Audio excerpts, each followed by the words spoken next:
Hello, welcome to another video. The bait's already finished. I'm from the future. Just wanted to say thanks for watching, and I know it's been like 4 months since I posted my last video, but I think the reason for that is I've been making baits off camera, bunch of them. I think I'll show some in this. I think I do show some in this video. So, and then I've got school and an internship, you know, making videos for them. So it's kind of hard to focus on making like YouTube videos this winter or this fall. I also think there was a part of me that wanted the next video to be like this big masterpiece of a, you know, fishing film, like super edited and super cool, but I can't. It's hard to make that happen. Like, it's hard, especially with all the stuff going on. It's just hard to like have that be the next video. That just happens when it happens. I thought I'd just you know, do a good old-fashioned lure making build, step by step, and I think that was all that I wanted to say. Turns out really good, so definitely stick to the end. Anyways, yeah, thanks for watching. Hope you enjoy the lure making video.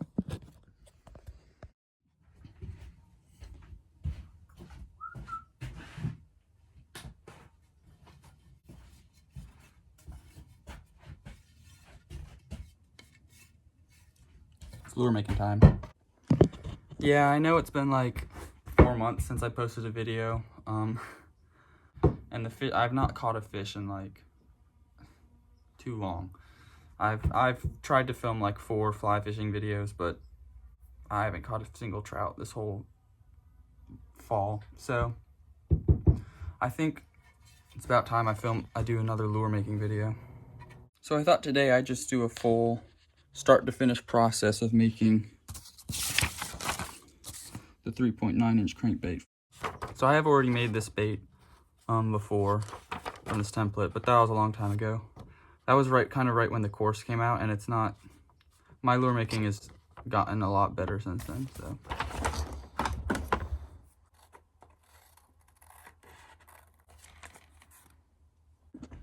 I've just got this little piece of pine. I've been wanting to get tupelo wood, but I've just not gotten around to it, so we're just going to use pine. Can't find my glue stick. So I'd normally just cut this, or I'd normally just glue that right on there and then cut it out, but I don't have a glue stick, I guess, so I'm just going to cut around the outline and then trace it with pencil onto the piece of wood.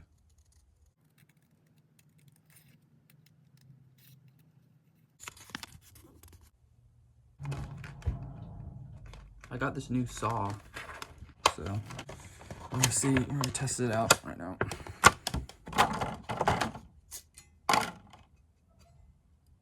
Oh, whoa. It's way bendier than I thought it would be.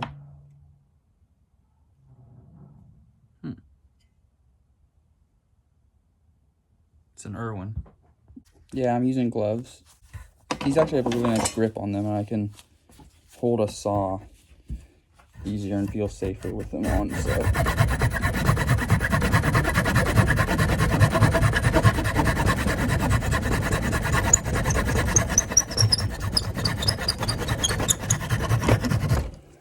And do that.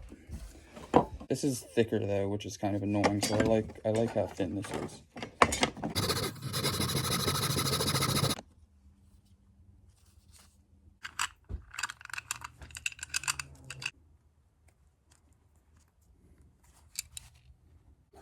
All right, now I could do this with a Dremel or something, but I like using a knife. I'm just gonna cut down to the lines, you know? Yeah, you know what I mean. All right, you'll see me when I'm done with this. There you go. Now, rasp. I'm gonna use a rasp.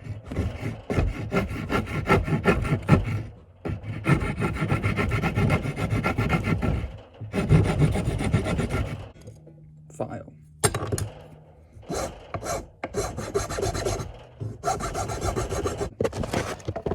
And there we go. No bandsaw needed.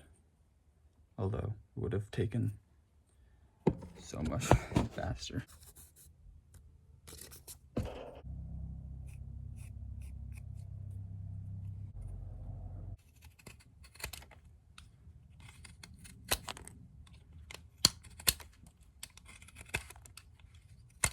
This is a pretty flat-sided bait, so you don't need to take off too much material.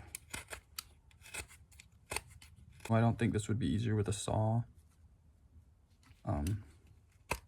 Just because I don't feel like using the saw to do this.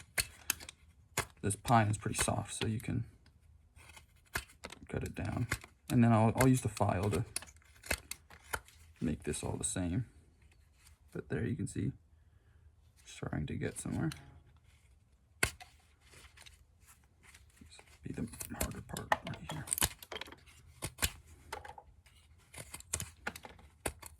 Okay.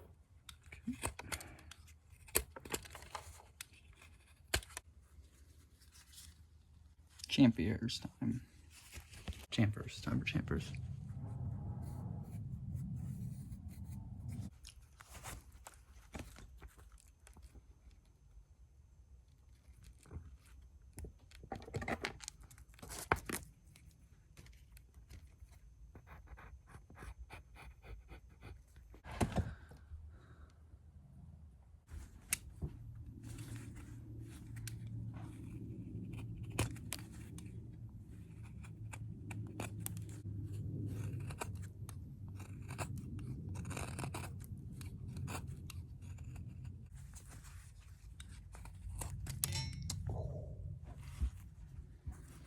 That's not what you want to see.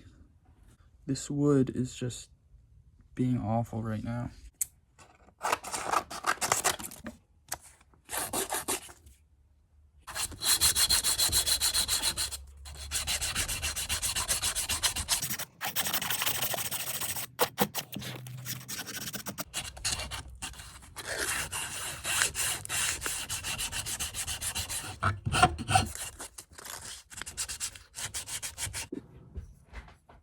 Grab yourself one of these once you're done with sanding on the vise to get rid of. You see these vise, the vise grip, what's it called, jaws, leave marks. And use, oh, get that backwards. Use a block of wood, because if you just use your soft finger, it'll just like, the sanding marks will just make the marks there deeper. But if you use this, it'll just make everything the same smoothness.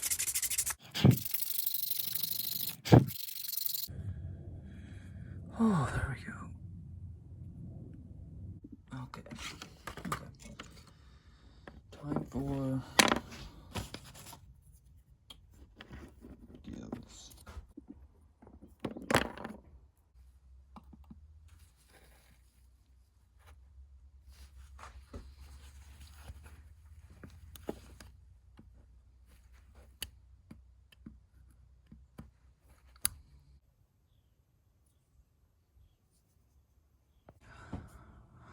Sorry I forgot to film that part, but I basically just scored it. Well, you saw me score it, and then you just cut to that line, and then I just sanded it a bunch.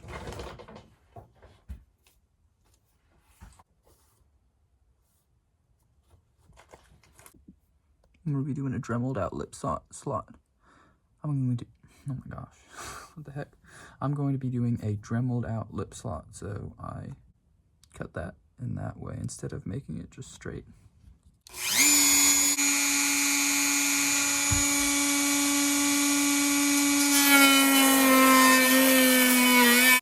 Sorry, I just skipped a ton, but here's the lip. I kind of bailed on the dremeling out for this one because the lip was being annoying, so I just squared off like that instead.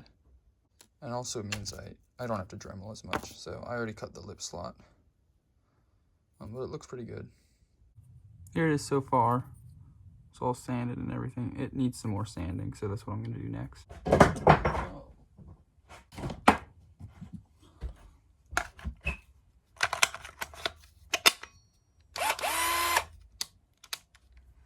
All right, drill pilot holes and lead holes is what I'm going to do next. Got everything marked out.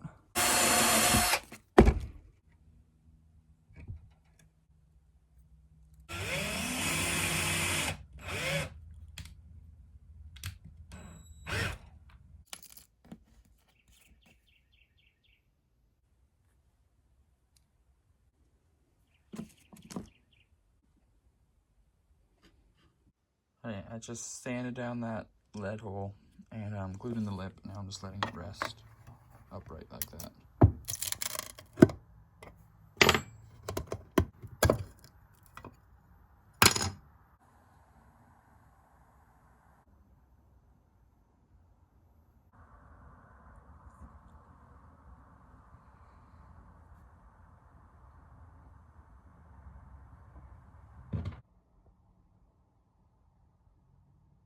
There we go. That should be dry by tomorrow.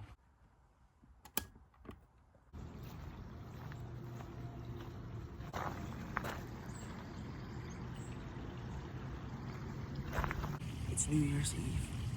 I have to be quiet because we're at my grandparents' pond, but the bait's sealed. We're just gonna test it.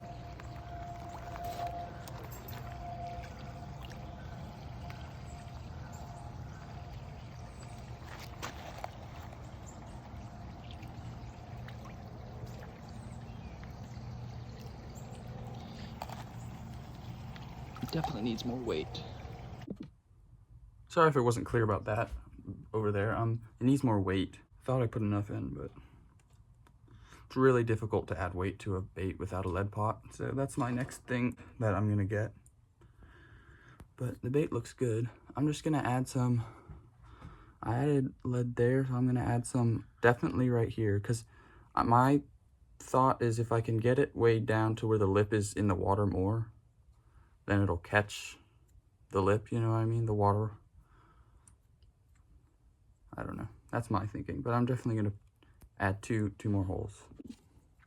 Sorry, I forgot to take the camera with me, but I got it to float evenly, and then it does do this way better. So yeah, now I'm just gonna fill these with super glue baking soda.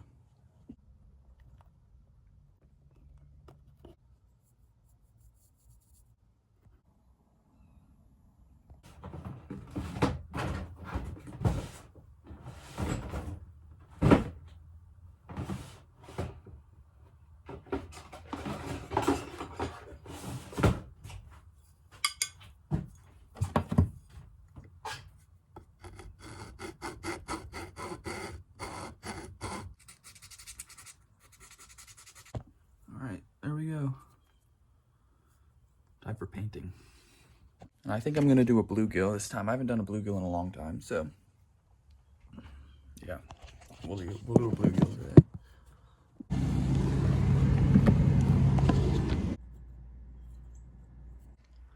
Got some new airbrush paints that I'm excited to try out.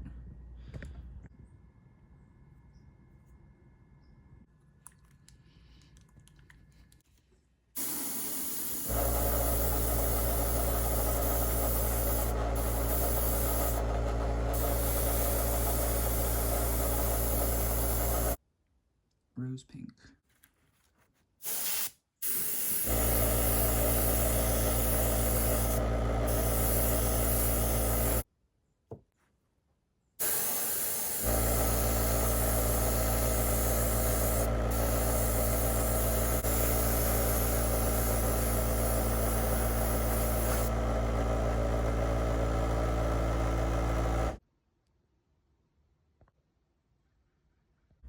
Just put the netting around this. Time for scales.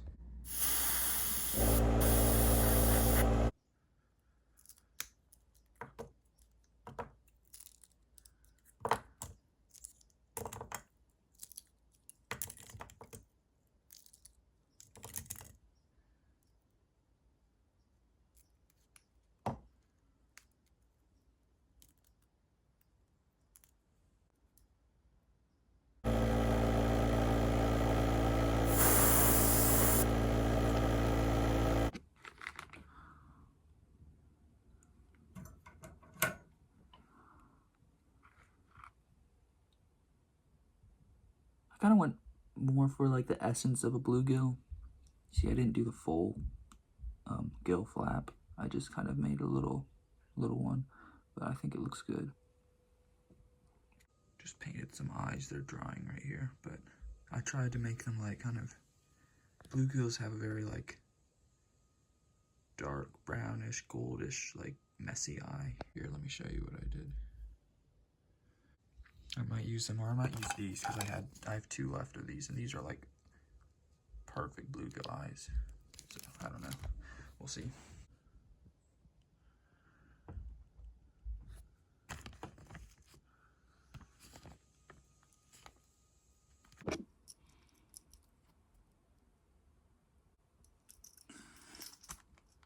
I think that eye looks perfect on that.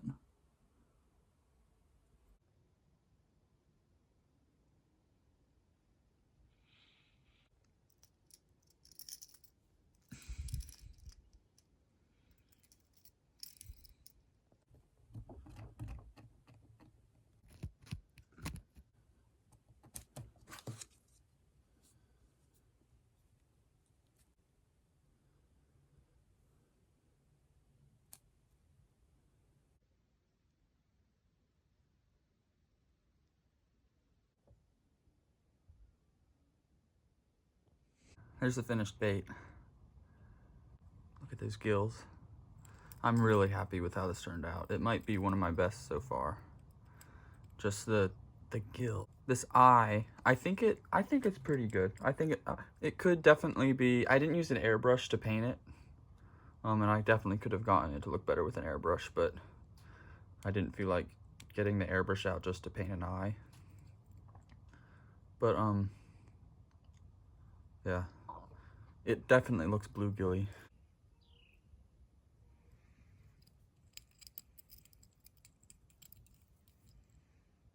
I'm also going to be testing this one. Northern hogsucker looking thing.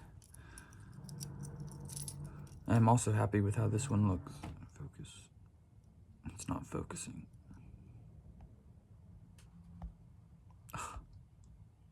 Anyway, I'll give you a better look at this one, but I've already tested this one.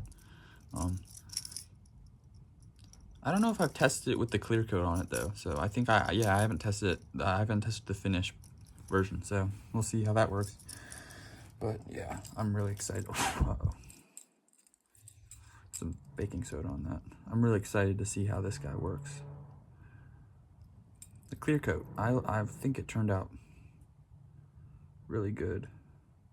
There are a couple bubbles, but I mean, you can't really help that sometimes with, especially without I mean, I don't have the best epoxy that I could have, but True Coat is always out of stock, so I can't get it.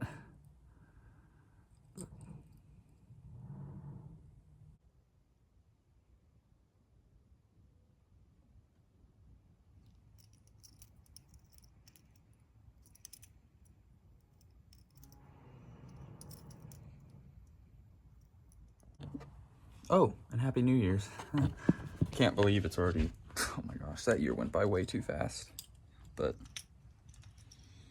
yep, 2025.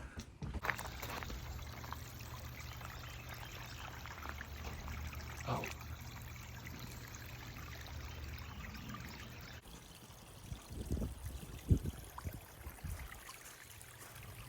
Oh my gosh. Hmm? They're so big.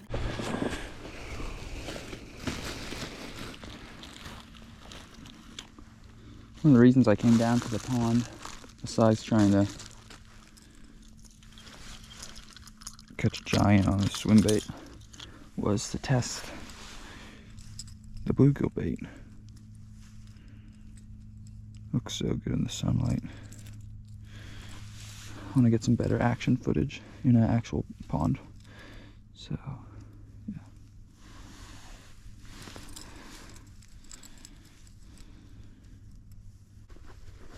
Okay. The water's super clear, so hopefully you can see it good.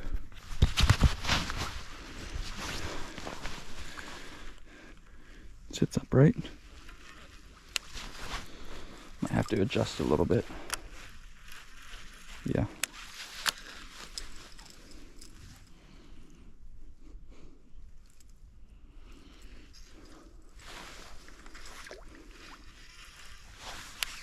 It works really good when it's adjusted correctly.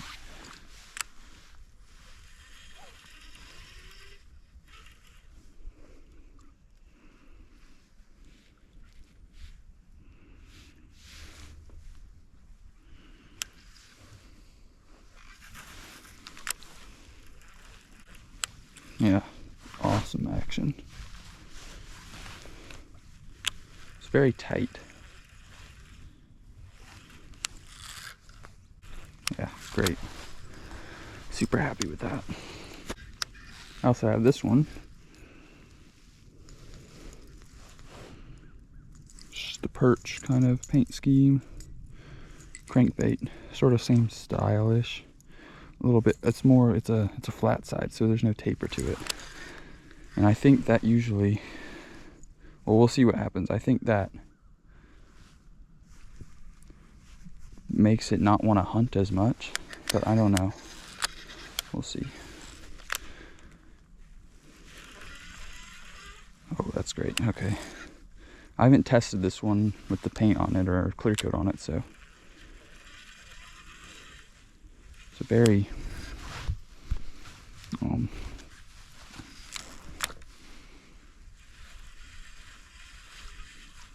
not as tight as the bluegill one, but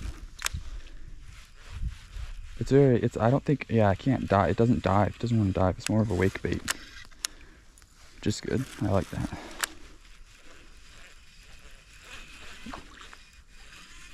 It does want to blow out occasionally, but you have to go really fast for that to happen.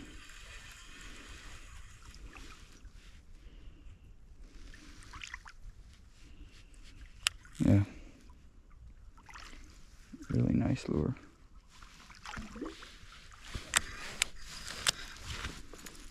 Awesome. Well, there you have it. Thanks for watching this sort of just lure making video. I'm not gonna fish with this. I don't think I'd even catch a fish out. The fish have been so weird lately. But yeah, I might sell it too, so I didn't want to fish with it. But yeah, thanks for watching. I'll see you in the next video.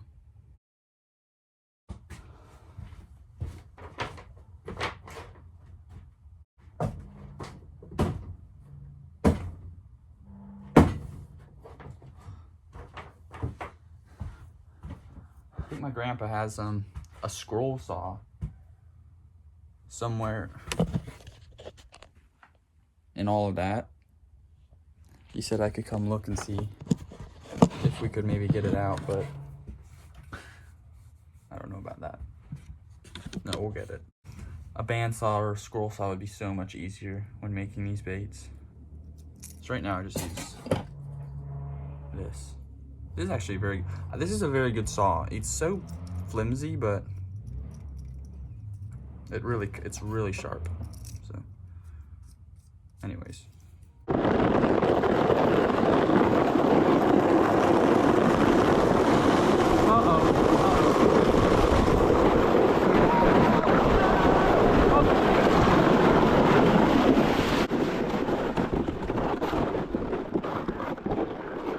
Are you good? Yeah, it happened. It was going straight for the tree. But you turned. Because he jumped out. That's how it turned. Yeah.